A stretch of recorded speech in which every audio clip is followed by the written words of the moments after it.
സാറേ ഈ റിപ്പോർട്ട് തെറ്റാണ്. ബാങ്ക് എൻ്റെ അടുത്ത് പറഞ്ഞിട്ടുള്ള എമൗണ്ട് ഞാൻ ബാങ്കിൽ അടച്ചു കഴിഞ്ഞിട്ട് അത് സെറ്റിൽ ചെയ്തിട്ടുള്ള കേസാണ്.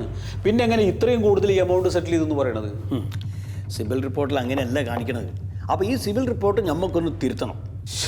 അതായത് ഞാൻ പറഞ്ഞേക്കി, നിങ്ങൾ 3 ലക്ഷം റുപ്യ ലോൺ എടുത്ത് അത് കുറേ അടച്ച് അവസാനം ചെറിയൊരു എമൗണ്ട് ഡ്യൂ വന്നപ്പം നിങ്ങളും ബാങ്കും തമ്മിൽ ഒരു ധാരണ വന്നിട്ട് 16,000 റുപ്യ നിങ്ങൾ സെറ്റിൽമെന്റ് സെറ്റിൽ ചെയ്തു അല്ലേ? പക്ഷെ അത് ഇവിടെ കാണിക്കണത് 1,30,30,000 റുപ്യ ഡ്യൂ വരുത്തിയതിന്റെ പേരിൽ സെറ്റിൽ ചെയ്തു എന്നാ. അങ്ങനെയുള്ള ഒരാൾക്ക് വേറെ ബാങ്ക് ലോൺ കൊടുക്കൂല.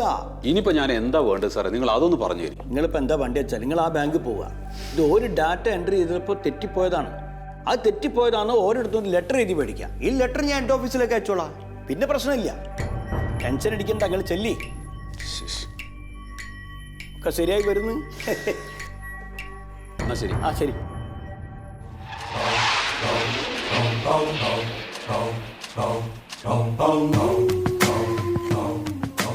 എൻ്റെ സുഹൃത്തെ, ഞാൻ പറയുന്നൊന്ന് ശ്രദ്ധിച്ച് കേൾക്ക്. നമ്മളൊരു കാര്യം ചെയ്യുമ്പോൾ വളരെ ഉത്തരവാദിത്തോടെ ശ്രദ്ധിച്ച് കേട്ട് കൈകാര്യം ചെയ്യുക. അല്ലെങ്കിൽ നമുക്ക് മിസ്റ്റേക്ക് പറ്റും. ഇപ്പം നിങ്ങൾക്ക് പറ്റിയതാണ്. അല്ലാണ്ട് ബാങ്കിനെ കുറ്റം പറഞ്ഞിട്ട് എന്ത് കാര്യം? ഒരു കാര്യമില്ല. നമ്മൾ 100 കൂട്ടം പണിയിലാണ് ഇട്ടത്. അതുകൊണ്ടാണ് പറഞ്ഞത്, ടെൻഷൻ പിടിച്ച പണിയാണിത്. കാര്യം ചെയ്യുമ്പോൾ ഉത്തരവാദിത്തോടെ ചെയ്യുക. ഇനിയെങ്കിലും ഇത് ശ്രദ്ധിച്ച് ചെയ്യുക, എത്ര പറയാനുള്ളൂ. ഓക്കെ, എപ്പോൾ വേണം വിളിച്ചോ, എനിക്ക് പ്രശ്നമില്ല. എൻ്റെ ജോലിൻ്റെ ഭാഗമാണ്. നിങ്ങൾ വിളിക്കുന്നുള്ള ഒരു തെറ്റുമില്ല. ഓക്കെ ഓക്കെ, ആ മനസ്സിലാക്കുക കാര്യങ്ങൾ. സത്യേട്ടാ, ബാങ്കിന് തെറ്റുപറ്റിയെന്ന് അവരെഴുതി തരുമെന്ന് എനിക്ക് തോന്നണില്ല കേട്ടാ. അതിന് അവരെഴുതി തരാതെ ഇപ്പൊ അവൻ പറഞ്ഞ കേട്ടോ, അവൻ ഇവിടുത്തെ സ്റ്റാഫാണ്. അവർക്ക് എന്തെങ്കിലും തെറ്റുപറ്റിയാൽ അവർ സമ്മതിക്കുകയില്ല, അത് എഴുതി തരയില്ല. അല്ല, അവരെഴുതി തന്നില്ലെങ്കിൽ എനിക്ക് ലോണ് പാസ്സാവില്ലല്ലോ. എടാ പൊന്നു ചങ്ങാതി, എത്ര കാലമായിട്ട് ഞാൻ വാടക വീട്ടിൽ കിടക്കുകയാണ്. ഇതേ 1 വർഷം കൂടി കഴിഞ്ഞാൽ കുട്ടിയുടെ കല്യാണമായി. ആകെ പെട്ടുപോവും. അവരെഴുതി തന്നേ പറ്റൂ. അങ്ങനെ ചോദ്യം ചെയ്യാനൊന്നും നിൽക്കണ്ട. നമ്മുടെ ആവശ്യം പറഞ്ഞ് മയത്തിന് ആ സർട്ടിഫിക്കറ്റ് ഒന്ന് മേടിച്ചെടുക്കാൻ നോക്ക്. നമുക്ക് കാര്യം നടന്നാൽ പോരെ? അതെ, അത് മതി. ഉണ്ണി എന്നിങ്ങോട്ട് വന്നേ. എന്ത് കഷ്ടമാണ്. മേഡം, താൻ എന്തൊക്കെയാണ് ഇവിടെ കാണിച്ചു കൂട്ടണത്? ഇന്നലെ ആ ശിവദാസിന് ക്രെഡിറ്റ് കാർഡിന്റെ ഫോം കൊടുക്കാൻ പറഞ്ഞിട്ട് കൊടുത്താ? ആ കൊടുത്തല്ലോ. എന്ത് കൊടുത്ത താൻ? താൻ എന്ത് തോന്നിയ ദിവസം കാണിച്ചു കൂട്ടണത്? തന്നെ ഇവിടെ ആരാണ് അപ്പോയിന്റ് ചെയ്തത്? ക്രെഡിറ്റ് കാർഡിന്റെ ഫോം ഏത് കളറാ? മഞ്ഞ. മഞ്ഞയാണോ? മഞ്ഞ അക്കൗണ്ട് ക്ലോസ് ചെയ്യാനുള്ളതല്ലേ അല്ലേ? പിന്നെ താൻ എന്തിനാണോ അതെടുത്ത് കൊടുത്തത്? ഇത്രയും നല്ലൊരു കസ്റ്റമറുടെ അടുത്ത് ഇങ്ങനെ ബിഹേവ് ചെയ്യാമോ ഉണ്ണി? അത് ഫോമിന്റെ കളർ മാറിയ സമയത്ത് അത് ക്ലോസ് ചെയ്യേണ്ട ഫോമാ കൊടുത്തത്. അപ്പൊ അത് ക്ലോസ് ചെയ്തു. അത് ക്ലോസ് ചെയ്തു എന്ന് പറഞ്ഞാൽ എങ്ങനെ ശരിയാവും? ഇല്ല, നമുക്കൊരു പുതിയ അക്കൗണ്ടിലേക്ക് ചേർക്കാലോ. തന്റെ കണ്ണ് കുത്തി പൊട്ടിച്ച് എങ്ങനെ ഇരിക്കുന്ന അറിയാമോ?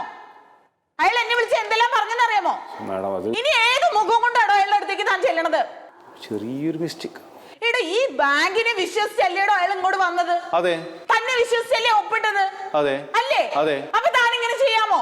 ചെയ്യാൻ പാടില്ല. ഞാൻ ഇനി ഇത് ആരോട് പോയി പറയൂണ്ണി? ഇനി ഒരൊറ്റ കാര്യം ചെയ്യാൻ പറ്റില്ല മാഡം. ശിവദാസൻ എന്ന് പറയുന്ന വ്യക്തി നമുക്ക് തിരിച്ചു കൊണ്ടുവന്നിട്ട് നമുക്ക് പുതിയൊരു ഫോമെല്ലാം പൂരിപ്പിച്ച് പുതിയ അക്കൗണ്ടിലേക്ക് എടുക്കാം. അപ്പൊ പൈസ പോവുകയും ചെയ്യാം, നമുക്കൊരു പുതിയ മെമ്പർ ആവുകയും.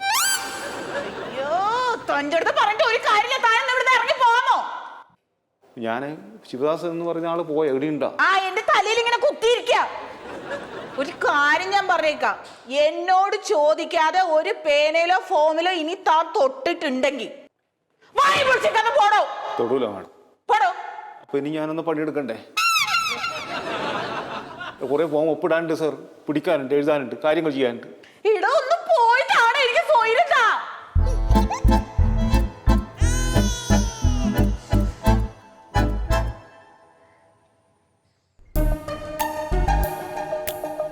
Excuse me.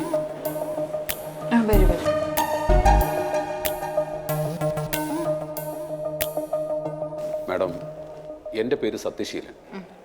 ഞാൻ 7 വർഷം മുമ്പ് ഇവിടുന്ന് ഒരു ലോൺ എടുത്തിരുന്നു, പേഴ്സണൽ ലോൺ. അപ്പോൾ അതിൽ കുറേ പൈസ അടച്ചു. കുറച്ച് പൈസ ഡ്യൂ വന്നു കഴിഞ്ഞ സമയത്ത് ബാങ്ക് പറഞ്ഞത് പ്രകാരമുള്ള ഒരു എമൗണ്ട് കൊടുത്തിട്ട് ഞാനത് സെറ്റിൽ ചെയ്തു.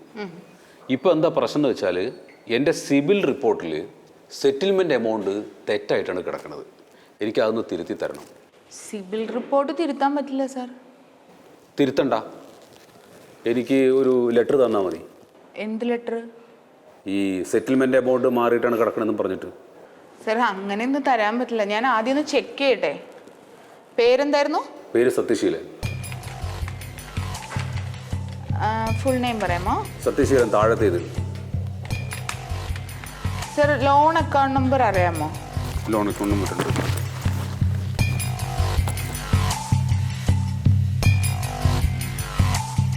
ഇതാണ്.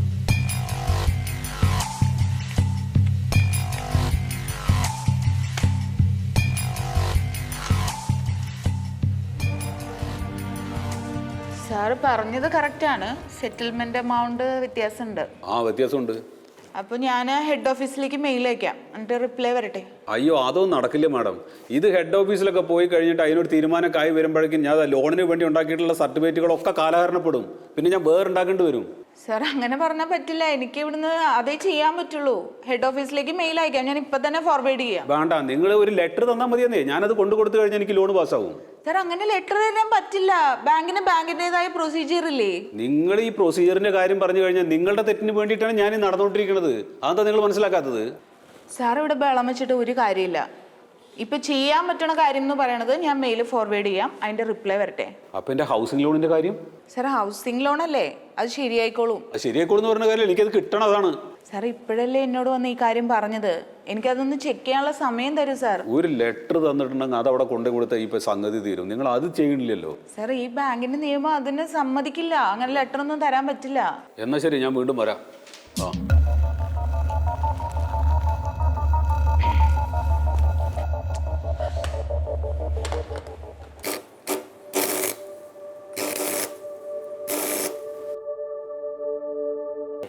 ഇതിപ്പോ നമ്മുടെ ഭാഗത്ത് പറ്റിയിട്ടുള്ളൊരു തെറ്റൊന്നും അല്ലേ, അവരുടെ ഭാഗത്ത് പറ്റിയിട്ടുള്ള തെറ്റിന് വേണ്ടിയിട്ടാണ് ഈ നടക്കണം. എനിക്ക് അതാണ് മനസ്സിലാവാത്തത്. സത്യേട്ടൻ്റെ ഭാഗത്തും സത്യത്തിൽ വീഴ്ചയൊക്കെ സംഭവിച്ചിട്ടുണ്ട്. എന്ത് വീഴ്ച? നിങ്ങൾ വീട് വെക്കാൻ 25 ലക്ഷമല്ലേ ചോദിച്ചുള്ളൂ. ആ വിജയ് മല്യ നീരവും കൂടിയൊക്കെ ചെയ്ത പോലെ ഒരു 10-35 കോടി ചോദിച്ചിട്ട് മുങ്ങിക്കളഞ്ഞെങ്കിൽ ആ കുഴപ്പമില്ല. എന്തൊക്കെയാ ഈ പറയുന്നത്? വേഗം തന്നാനേ അവരെ തിരിച്ചടക്കൂന്നുള്ളതുകൊണ്ടാണ് അവർക്ക് തരാൻ പേടി. ഒരു മിനിറ്റ്. ഹലോ ഹലോ, നമസ്കാരം സാർ. ഞാൻ ACDC ബാങ്കിൽ നിന്നാണ് വിളിക്കുന്നത്. സത്യശീലൻ സാറാണോ? അതെ, സത്യശീലനാണ്. സാർ ഹൗസിംഗ് ലോൺ നോക്കുന്നുണ്ടോ?